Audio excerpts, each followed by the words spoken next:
В Черкасах состоялся показ фильма «Хайтарма». Лента повествует о депортации крымско-татарского народа 1944-го. Показ провели в кинотеатре «Украина». Подробности в сюжете. Крымские татары! Предатели советской родины! Через 15 минут начнется погрузка по машинам! Это страшные страницы истории. «Хайтарма» демонстрирует широкому зрителю трагедию крымских татар, сталинскую депортацию. В результате нечеловеческой трагедии погибло 46,2% людей в дороге. В большинстве своем это женщины, старики и дети, потому что лучшие сыны этого народа на тот момент находились на фронте Второй мировой войны.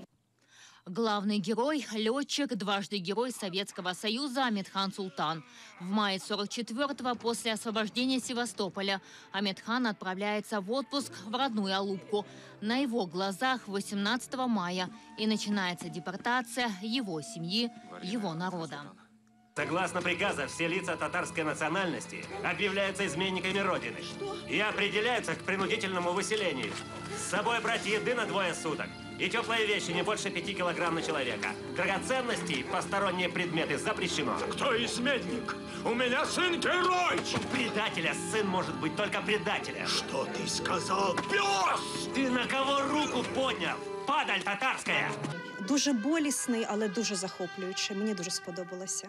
Я сподіваюся, що станеться якесь диво. Все ж таки татари зможуть почуватися захищеними на власній території.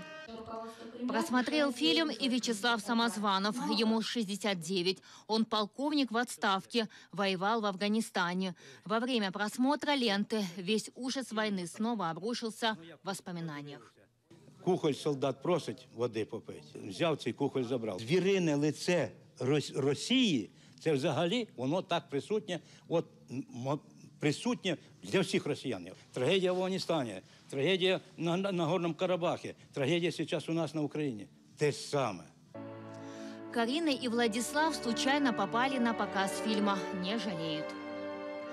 Емоції це просто не передати. Це дійсно їм поспівчувати те, що їх народ пережив тоді. Вся Україна має пам'ятати ті події, і такі фільми потрібно показувати чи не кожного дня, аби не забувати це все. Нам треба зараз доносити до центральної України, до жителів, що деокупація України, звільнення її від окупанта, можливо тільки якщо ми усвідомимо, що це наше спільне горе і що це наша спільна земля. Эльвина Сидбулаева, Эльдар Тарахташ и Якуб Эдемов. Заман. АТР.